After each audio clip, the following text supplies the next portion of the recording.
Good day to all. Good day to all. This is Nurturing Our Humanity. This is my Wednesday live.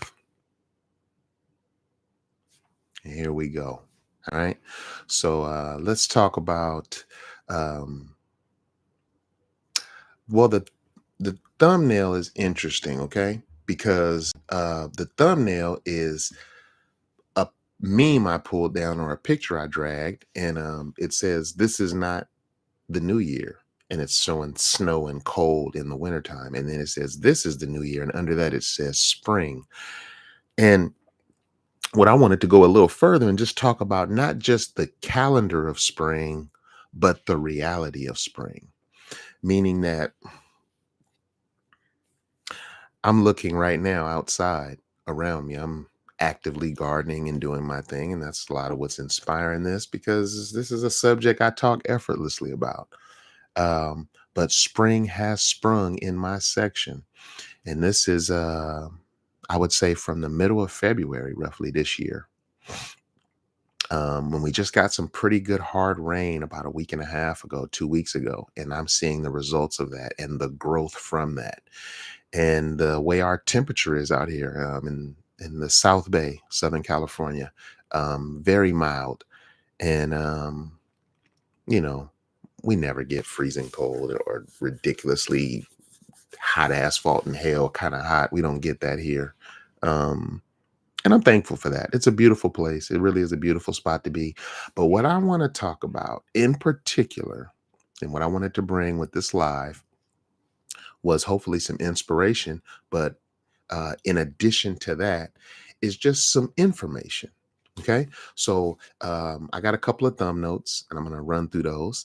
Uh, Listening and paying close attention to the signs of nature. Um, I'm going to put a little bit of my business out. I grow all kind of stuff, fun stuff, edible stuff, but I'm recognizing that a lot of these things are just naturally popping up and growing and doing their thing right now. I'm seeing it happening. Um, and this is without really much of my input, just the rain, the temperature, the timing, and I'm seeing stuff starting to blossom. So the point I want to make from that is pay attention, close attention, because the signs of spring starting are very minute. It's a few leaves starting to sprout, little bitty stuff from trees that have gone dormant for the winter. That lets you know that spring has sprung. Um, it's even like in my case, I have a yard that I am managing that is a monster. And I mean a monster, full of mean vegetation, stuff that has spikes and thorns, wickedly evil stuff.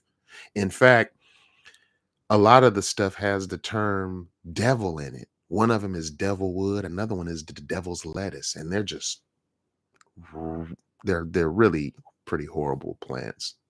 Um but I'm seeing them starting to spawn in young patches. They're very easy to manage right now. Go over there with a shovel, lawnmower, mow them down, shovel them, flip them. In one case, they're populated in one of my gardens that has food in it, and I had to go through there and very tediously pick out that stuff. Took me about 4 hours of labor. Um, but regardless, these are the signs of spring. And if you don't get on top of this stuff in a timely manner, it'll get beyond you, and it'll rob you of the joy of spring and summer if you're not attentive with your chores list. So my next thumbnail: prioritize your chores, priorities and chores. um Understand that there's a logical and intelligent way to do things and an order to put stuff in. And there's things that if you don't do them now, there's no way you can make up for that time later. There's other things that you can do them later. You wish you had did it, but even if you do it later, it'll still get done possibly. But this other thing, if you don't do it now, you have missed a week of this. You've missed this chance. Like, in other words, if I didn't weed the garden that I have corn and tomatoes and onions and lettuce and stuff in, and I let those other weeds have another week plus more rain to grow, they'll start shadowing and crowding out my garden, and it'll limit the harvest I'll get from that garden. So I had to prioritize that high on the list of things to do, because my entire garden of food is benefiting right now at this moment, even though I'm not there. It's benefiting from the removal of those things. Those things are not sucking water and nutrients and space and light out of the garden and taking away from what I want to thrive there. Prioritize your chores. I'm not going to go into great detail on that. I could really talk like a nerd about that. But the gist is to prioritize the chores. What you choose to do first, second, third, and fourth, it makes a huge difference. Even though all of them you want to get done, which one you pick to do first is everything. My next thumbnail, which is going to be repeated in the one behind it, is be in the moment. Gardening is therapeutic. It can be. It can be a chore and a burden. It's all in the mindset you're in when you're doing it. But there's so many things you're not around when you're doing gardening. For one, I'm not around screens. I'm surrounded by screens right now. I got two computer monitors, a TV hanging on the wall. I got all this stuff on a tablet in front of me, a phone over, like there's screens everywhere. When I'm gardening, excuse me, my screen is in my pocket, and I might be listening to some music or listening to some content, but I'm not looking at those things. I'm actually looking at what's going on around me. So be in the moment and appreciate the joy of that. There's probably been moments where you're watching and listening to content that's frustrating or irritating, and it would be nice to be outdoors and in a quiet space, and sometimes not listening to anything but what's going on around you. That is the therapy that is gardening. I'm talking about birds singing.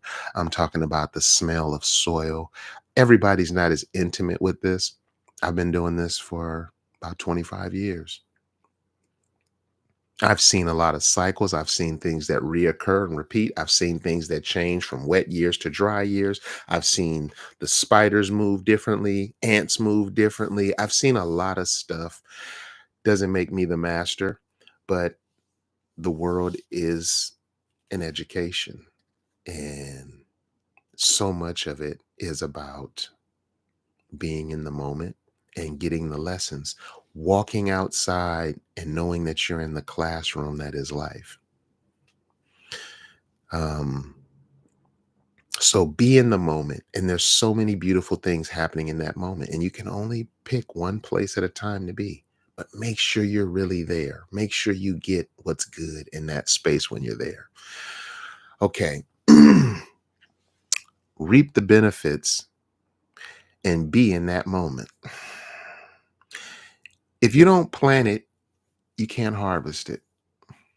Um, and a, there's a patch in after the spring, in the spring going into the summer, which we haven't even gotten to official spring calendar wise, but in the spring to summer window, there's a space where I'm sitting back and I'm just like enjoying really what I've created. And when I say created, I'm not jumping out of place and acting like I did it. I'm saying that to just see the spacing where I've spaced plants out, walking lanes, how I water, all of these things really reinvigorate me. And it's just a marvel at a certain point to be like, wow, look what I created, the cadence I created in my garden. And at that time, listening to music in the garden, it's just so like music is so much more beautiful at those moments. And so many other things I do. And including the people I choose not to talk to and the ones I do choose to talk to and what they get from me. Because when you catch me in my beautiful space, I think the beauty that I pass on is much more enhanced. So, with that, I think I'm going to end this video. But I hope that some inspiration comes from it and you get something good out of it. And I hope you buy some soil or uh, reveal some soil and do something beautiful with it, because the sun and nature and all these things are ready to do their part effortlessly. Gardening is a conveyor belt. And when you jump on at the right time and do the right thing in the right way, um, it puts you in line with, I mean, it, it literally just does the work itself. So, with that, I encourage you to hopefully hop on the conveyor belt, plant something, and garden it. Get familiar with where you live, what zone that is, and what likes to grow in your area, and do that. Okay. And it's hard to explain the benefits you'll get from gardening if you're in that moment and absorb it correctly. But I wish everybody to have that peace and calm in their heart. And with that, I'm going to bid you farewell. This is Nurturing of Our Humanity. This is the Wednesday Live. Don't forget to like my shit, subscribe, and support. Support. Give me comments. I'll talk back. I'll talk back. Till then, shh.